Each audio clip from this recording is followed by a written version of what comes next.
I used to say that if only I had a personal assistant, I would be the most efficient academic in the world. Have you ever watched Suits? I wanted a Donna, the wonderful Donna, Harvey's amazing personal assistant who always had the things he needed right there, who kind of protected him from the worst aspects of himself and made sure that all the things he did worked brilliantly.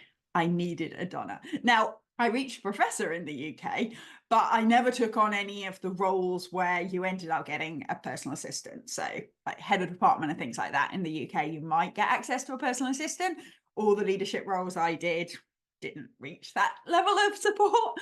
And so I never really experienced what that would be like. And to be honest, most of you probably don't have access to a personal assistant either, as nice as that would be. But even just recognizing that would be useful can give us some guidance about what we can provide for ourselves. So whenever we're thinking about what we wish we had, we can start thinking about how can we incorporate some of those elements into our lives now. So today we're going to be thinking about how you can be your own best personal assistant. Hello and welcome to episode 39 of season 2 of the PhD Life Coach. And we are talking about how to be your own best personal assistant.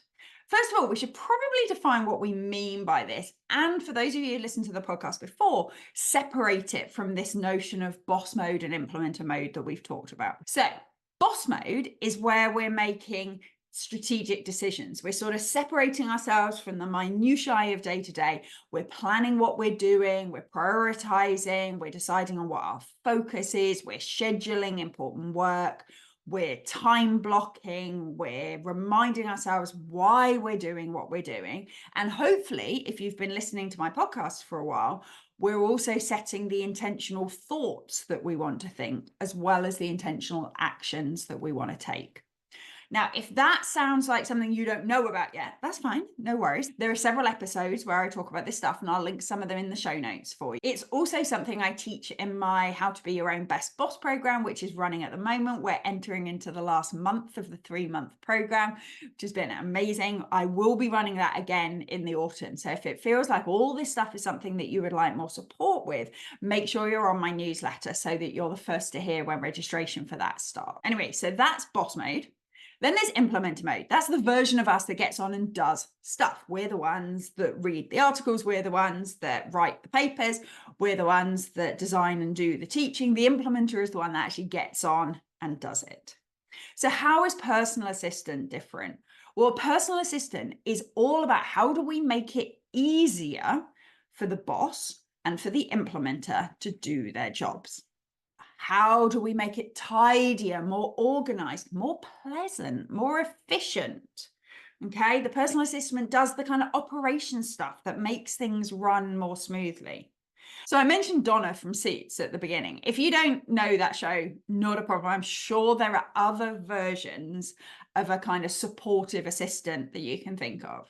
When I'm not envisaging Donna looking after me, I often envisage somebody who's maybe a bit older, who's known me since I was really young, who's a little bit firm and maybe a tiny bit stern, but who I know loves me deeply and really understands me and wants the best for me. You can decide what sort of vibe works best for you, but your role is to make it easier for the other two roles. The other thing that the boss and the personal assistant have in common is that we work with the you that usually shows up for work. So often when we're in boss mode, we plan for a version of us that has to be perfect and has to do exactly what we say and has to turn up perfectly on time and organized and ahead of themselves and all of these things. And to be honest, for most of us, that's not real. So when we're in boss mode, we often talk about how we need to plan and strategize for the implementer that we actually are, the person who usually shows up. And the same is true in personal assistant mode. So for example, any personal assistant of mine will need to understand things like I get really distracted by new and exciting ideas and want to run off down those rabbit holes. I'm getting better at not doing that every time, but that's still a tendency. I have a tendency not to put things away. So they know and work with these types of tendencies, rather than things only working if you turn up as your perfect self. And I'll talk as we go through, as we talk about the different tasks that you could ask this personal assistant of yours, i.e. you in personal assistant mode, to do. When we think about what those tasks are, I'll give you ideas as we go through how you can make those tailored to the real you and understanding of how you usually show up. But first, I want to think about why this is even desirable. So for me, the benefit here is that it makes everything else work better. It means that when I'm in a writing block, I'm ready for that writing block and I've got the things I need. When I'm in operations role, I know what tasks I need to do and I feel like I've got sufficient time to do them. It means I'm working in an environment that's nice to work in and it is undistracting as I can make it. Why is pretending that you're your own personal assistant different than just doing this stuff as one of your tasks? For me, it's just a different mindset. It's a separate thing to think, how could I make this easier for myself and do those tasks than it is from actually doing the tasks. And in reality, we often get bogged down in doing the tasks. How many of you, and I know I'm guilty of this still, how many of you have got items on your to-do list that are things like sort out the files for whatever, that just never come to the top of your list because you've got so many other things that feel more important and feel more pressing? Sorts of tasks. Those are the sorts of tasks, as you'll hear in a second, that your personal assistant version of you could do in personal assistant time. And that then brings them to the top of the to-do list. So those are some of the benefits that I see. But let's get specific. What tasks are we going to give this personal assistant? Now, I already had a bunch of ideas about this, but I also did a little bit of research. And how I did it was I looked on websites for people who were offering actual personal assistant or virtual assistant roles. So working in a business like mine, at some point, I may appoint somebody to help me with all of these things and to do it for me. And a really good way to come up with ideas about what we could do for ourselves in personal assistant mode are to look at what they would do for us if we were employing somebody to do this. Okay. So I've come up with 10 things that you could do for yourself when you are in personal assistant mode that will make the rest of your academic life feel easier. As usual, you know me, might add things as I go along, might not end up being 10. We'll see, but it started out as 10 anyway.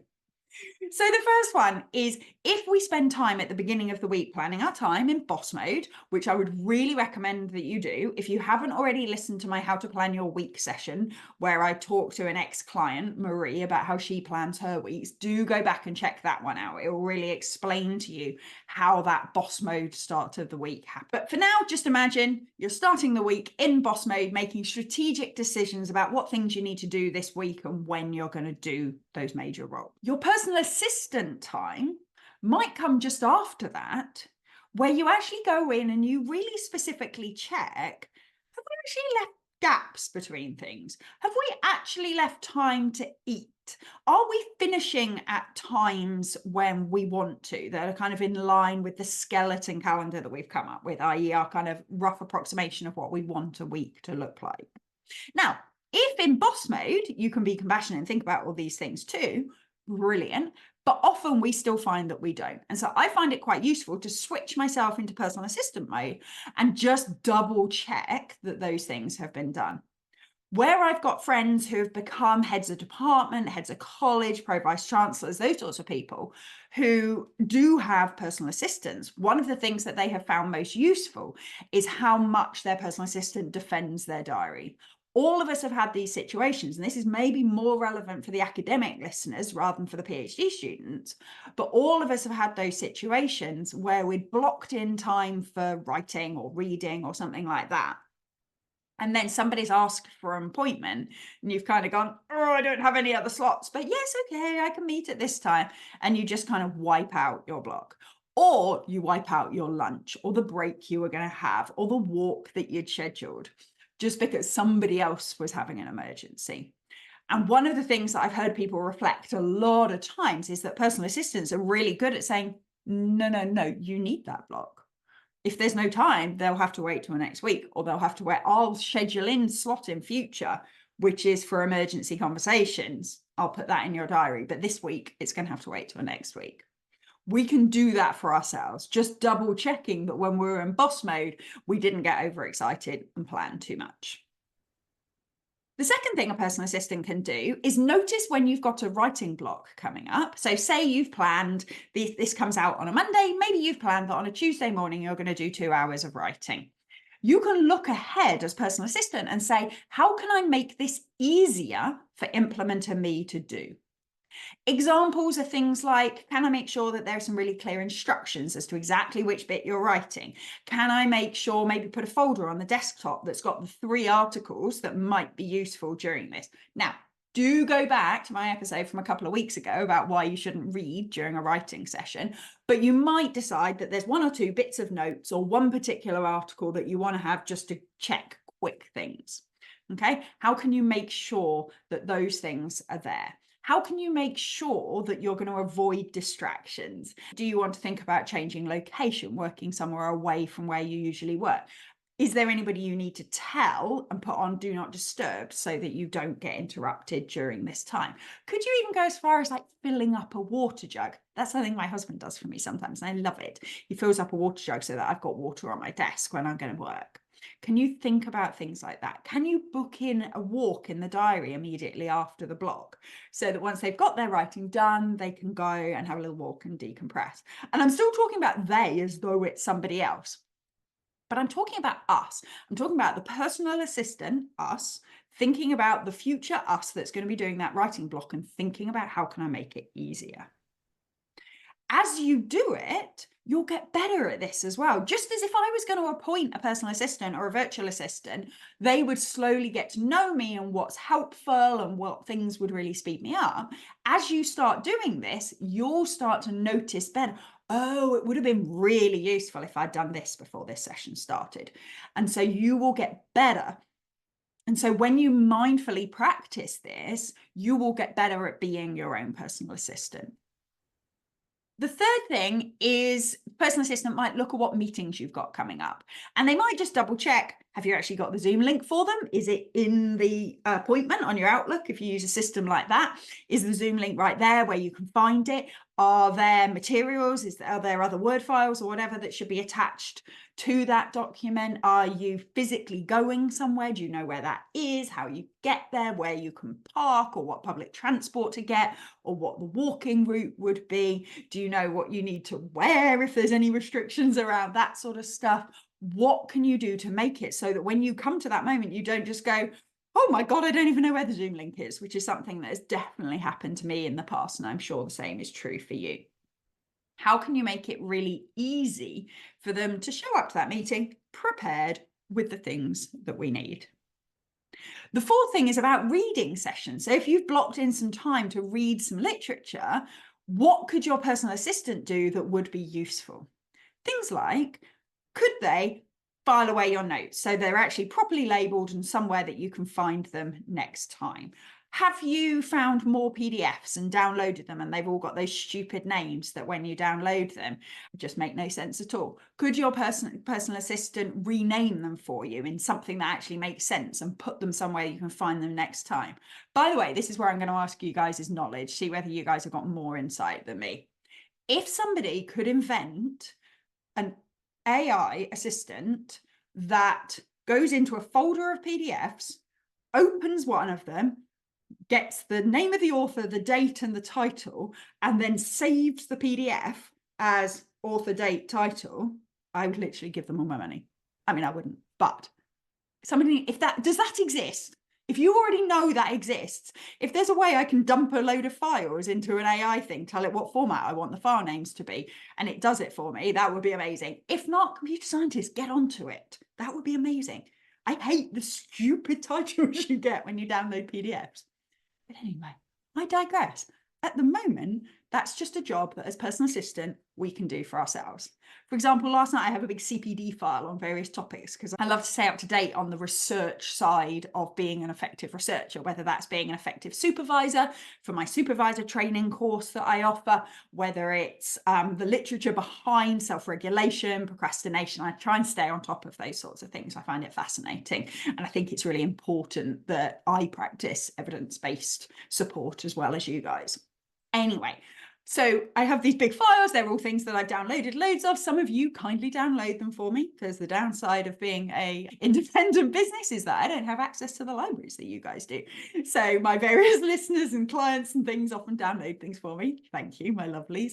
And I end up with this huge folder. Anyway, I spent a little bit of time in personal assistant mode. My personal assistant was very relaxed last night because we did it in front of some very drivel dating program that I found on TV. Bit of junk on the telly, renaming my files. It was fine. I had the telly to watch, not a problem, wasn't too boring, was quite easy to go, got my little boost from feeling like I was organised.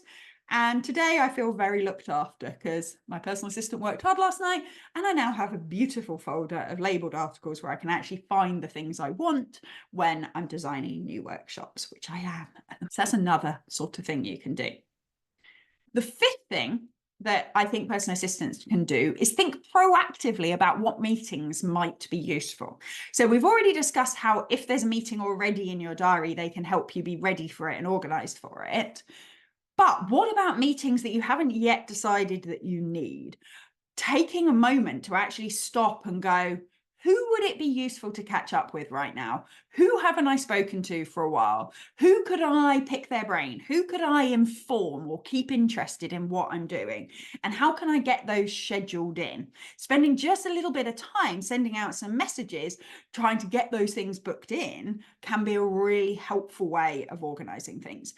It's always easier to get meetings in the diary in 2 or 3 weeks' time than it is urgently now. So a personal assistant who can think slightly ahead and be like, oh, I haven't seen my second supervisor for a while. I'm not quite sure what I need just yet, but in a couple of weeks, it would be brilliant to have a meeting, tell them what I've been doing, double check, get that booked in. Use your personal assistant time to get those sorts of things booked. I've started doing it with haircuts now. My organised listeners, you are going to laugh at me because this should not be a revelation on any level. But with things like haircuts and dentists and all that kind of repeated stuff, I've had a habit forever that I eventually book it, I go, and then I don't do anything else. I've been fine. And then however long later, I'm like, oh God, I really need to book a hair appointment. And then I don't get around to it. I don't phone them, and then it just takes longer. I've started at the end of my hair appointment, just booking the next one. And I know you, at least half of you are rolling your eyes that this is not rocket science. But for me, this is making a big difference. When I turn my diary, like, oh, I've got a haircut booked this week. How organised am I? Brilliant. So if anyone, do that too. But you can do this with all your academic work as well. What would be useful to have booked in already? The sixth way they can help is another being proactive task. And here it's thinking about what regularly wastes you time. What do you regularly lose? What do you regularly struggle with? What regularly just uses up way more time than it should? So where don't you know your passwords? Where can't you find your files? Where do you find yourself reinventing the wheel? So some examples here are things like, I've got much more. I spent a little bit of time in personal assistant mode sorting out all the handouts for my different courses, so that my notes, the handouts that I give to the people after they've attended, the PowerPoint slides, if I have them for the various workshops that I run, I can now go and be like, oh, there's my how to make decisions and prioritize course. And I've got all the bits I need right there. Yeah. Might not feel very revelationary for you, but often I was re-downloading those from places and pulling them together, and now they're all just there, which makes implementing this stuff so much easier. What wastes time for you? Where could you make some of these things simpler for yourself? Another one that I haven't done too much yet, but I've had colleagues who have done this in the past and found it really useful, is writing auto replies for things that you get often. So if you get regular emails where similar types of things need to be said, can you pre-write that text and then be able to just either cut and paste it in or have it on one of those auto text things that you can do in most email software so that it's ready to go. I remember one of my very organised friends, shout out Professor Jen Cumming, who's been on the show before, when she stopped being project module supervisor, so she used to oversee our dissertation module years and years ago, she handed on like all the emails you needed for different times of the year when you told the students how this worked and when to hand that in and reminders about this, that, and the other, and finding out when, you know, starting the marking process and all those things. She had like just a bank of emails that she was able to give the next person and the dates that they needed to be sent. And it was just like legendary. How could you do those sorts of things to just make some of your routine processes a little bit easier? Now, the seventh one's going to sound a bit of a strange one. This is sorting your email, processing your email, because I think it's really useful to separate out processing your email from doing the tasks in your emails. So if you're in personal assistant mode, you can go into your emails, you can delete anything that's junk and unsubscribe, magic, apart from my newsletters, don't unsubscribe from those. So you can unsubscribe from anything you don't want anymore. You can file away anything that you want to keep or look at later. You can mark as spam anything that's spam. Please don't mark my newsletters as spam. They're not. You can just unsubscribe if you don't want them anymore. You can, as a personal assistant, you can answer quick ones. So it's just, you know, where's the Zoom link for this webinar? Oh, I can do that one. Boom, gone. So if they're quick and easy and don't really need the implementer version of you to do them, you can just do them. You can flag ones, maybe that are bigger tasks, but that are time sensitive. And others you can take and put on your to-do list. Now, whether you then leave it in your inbox or put it somewhere else is up to you and your systems, but really flagging which ones need doing urgently and turning them into tasks can really help keep you on track. Because one of the things I see, and I fall foul of this as much as anybody, is that we have a to-do list, but we also sort of have a to-do list in our emails as well, things where people have asked us stuff that we need to do. And often we don't reconcile the two. And if we don't, we end up at the end of the week feeling like we didn't do any of the things on our task list, but we were definitely busy. So what were we doing? So what your personal assistant can do is deal with the easy stuff and then put the more complex stuff, the stuff that takes more than a few minutes to answer, actually into your task list so that you can allow for it when you're planning and so that you know when you're going to do it. If you use my role-based time blocking system, check out the episode on that if you haven't seen it already, then when you're taking them from your email, you can allocate them to a role. This is a marketing job. This is an operations job or whatever it is for you. Okay. The eighth one is a fun one. And this is your personal assistant can make things beautiful for you. So all of us, whatever level we're at, will sometimes make presentations, for example, whether it's for conferences or teaching, we'll be formatting documents to send to people, all of these things. And it's easy to get bogged down in making them beautiful. What I would really suggest is that you separate out what are jobs for implementer you and what are jobs for personal assistant you. And for me, the implementer does content. Your boss decides, aka you, when you're in boss mode, decides that you're going to do this presentation and what the point of doing the presentation is. You know, what's the strategic value that you're going to get out of doing it. So the boss decides those things. The implementer is the one who has to decide on the content. He has to decide, what am I going to say? When am I going to say it? On what slides? What's the key points here? What's the take-home message? All that good stuff, and actually make that stuff exist. That's implementer's job. Implementer's job, by the way, is not to second guess boss. Implementer's job is not to say, maybe we shouldn't do this. I don't think this is a good idea. Implementer's job is to do what the boss has asked them. But implementer's job is not finding the perfect picture to illustrate a point you want to make. That's your personal assistant's job. And if you can separate this stuff out, it will stop you disappearing down these rabbit holes of wasting ages making things look fancy during blocks when your intention was to create content. And what you can do, therefore, is you can block time. Okay, I've got 3 hours this morning to write this presentation. That is not picking color schemes. That is not making designs. That is certainly not finding photos. That is on this slide, I need to say these things. On this slide, I need to say these things. Here's my data. Here's my conclusions, whatever. Okay, it's getting that stuff done. You can then block an hour in some period of the day. For me, it's often like late afternoon, but whatever time of day you feel is a sort of low time for you, to make it beautiful. And now you've got an hour to make it as beautiful as you can. And at that point, yes, your personal assistant might correct typos and things like that as they go along, but your job's not to second guess the content. Your job is just to make it presentable. Now, if we think back to the proact, if your personal assistant's got a bit of spare time, they might make a slide deck where it's all, it's got the right colors, it's got the layouts, that can always be used. So you're not reinventing this every time. In fact, some of your universities will have standard ones, and maybe your personal assistant will find those for you, so you've got them. By separating it out, same as with not reading during a writing session, we're not beautifying our slides during a slide creation session. Separating it out makes it way better. The 9th thing, and I've left this towards the end because it kind of in the week comes towards the end, personal assistant can reconcile your task lists.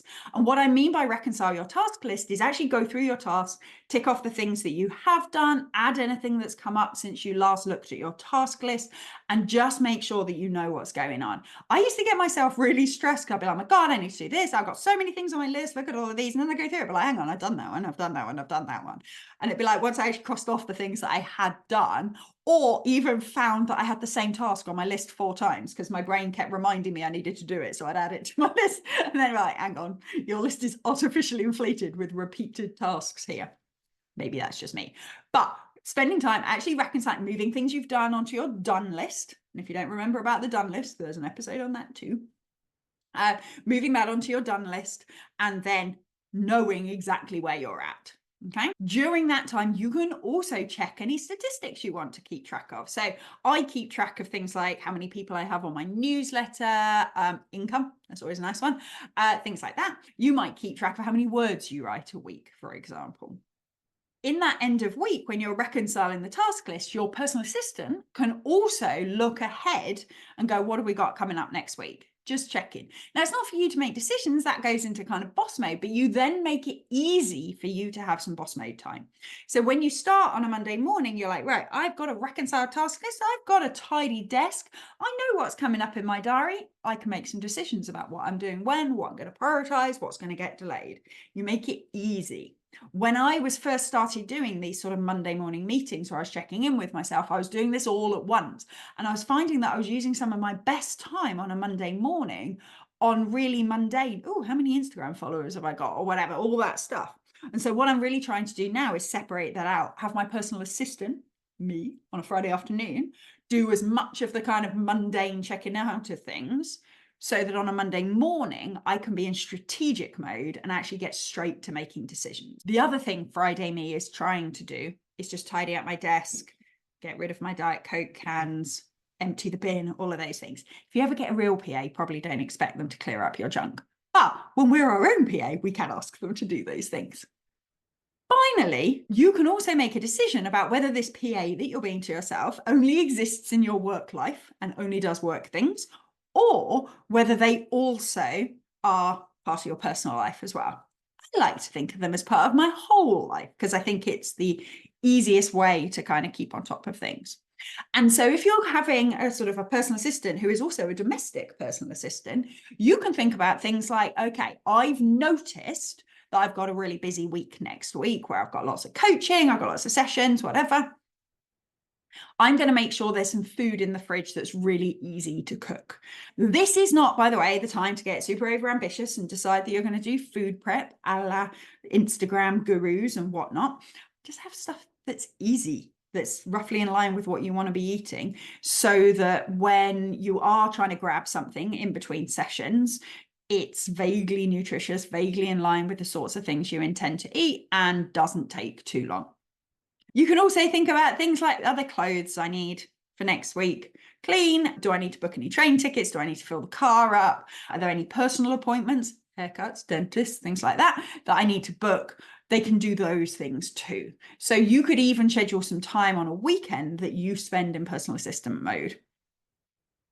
So those are 10 things that I think you can do when you put yourself in your own personal assistant role that will make the rest of your time so much easier. And as I said, it might sound weird because you might just say, these are just tasks, Vicky. These are things that I could just put on my to-do list and do.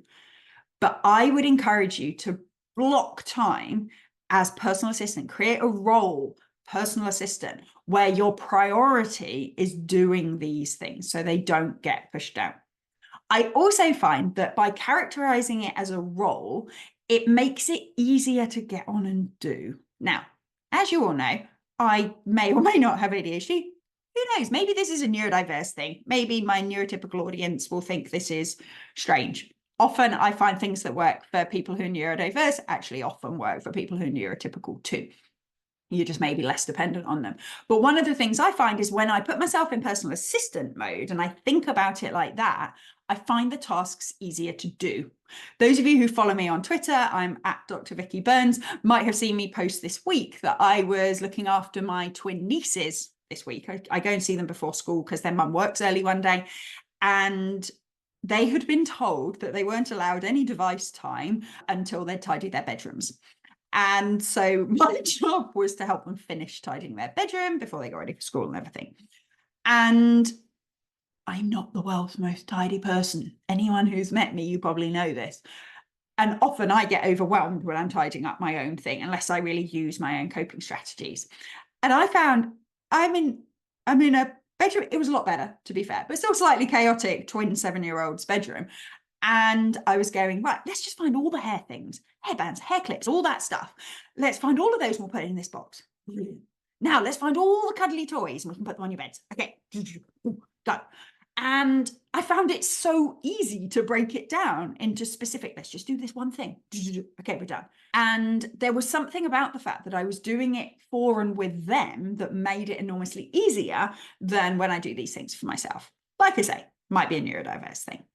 But I think the same comes true with personal assistant. When you put yourself in personal assistant mode, it's easier to go, oh, okay, how can I make this nice? How can I make this good? In a way that we often don't bother to do when we're just in our own task list. If you're thinking, this is all very well, Vicky, but I don't have time to do the other things, let alone have time to put in my diary that I'm going to tidy up my desk, I would just really encourage you to reflect. I would really encourage you to think, if I just put 30 minutes, 15 minutes a day in my diary where I had this vibe, where I was thinking, how can I make it easier for myself? What difference would that make to my productivity in the rest of the week? I feel like investing half an hour to make sure that you've got the things you need for your writing session, that your reading session wasn't a waste of time, that you know what's coming up in your diary, that you are organizing the meeting details that you need. I think all of those things will make everything else more effective. I also think, and this is a bonus for you because you guys know that I really emphasize compassion and a kind of building a relationship between you and your future self. I also think this is part of generating a positive relationship with your future self. Often we blame past us for making bad decisions and not doing the things that we think they should have done.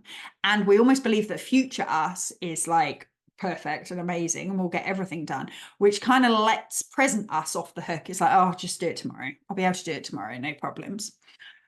Where actually, if we can get to a stage where we really practice thinking about what will make things better for future us, then we're so much more likely to do the difficult things now, to do the boring things now, do the non-urgent but really helpful things now. So actually, I think not only will you be getting these personal assistant tasks done, you'll be nurturing a relationship between you and your future self that will change how you relate to yourself the rest of the time. And this is where, for all that I would love to have a real life personal assistant that I can delegate some things to, I actually think that learning to be my own personal assistant is making me better at being an implementer. It's making me better at being a boss, and it's making it easier to do the things that I'm intending to do. So I'm still practicing this. It's a work in progress. It's something that I sometimes spend time doing and sometimes don't. but I notice that things feel much better when I do. And when I notice that I haven't been, I try and nudge myself back to it. So have a think about how you can practice this. If you want some more support, my newsletter is going to have some summaries of what I've said today, and it's going to have some specific journal prompts and actions that you can take to help you really embed this stuff in your life. So make sure that you sign up for that. I'd love to hear what things, have I missed any tasks that your personal assistant version of yourself can do for yourself? Is there anything you've tried and found really useful that I haven't thought of and talked about today? Let me know. Get on my newsletter list, drop me a message, and who knows, maybe I'll include it in a future podcast. If you've got questions, things you're unclear on, or topics that you think I should cover, make sure you let me know. I can always do future podcasts on your topics and questions. I really hope you found today useful. It's something that's helped me enormously. Thank you all so much for listening, and I will see you next week.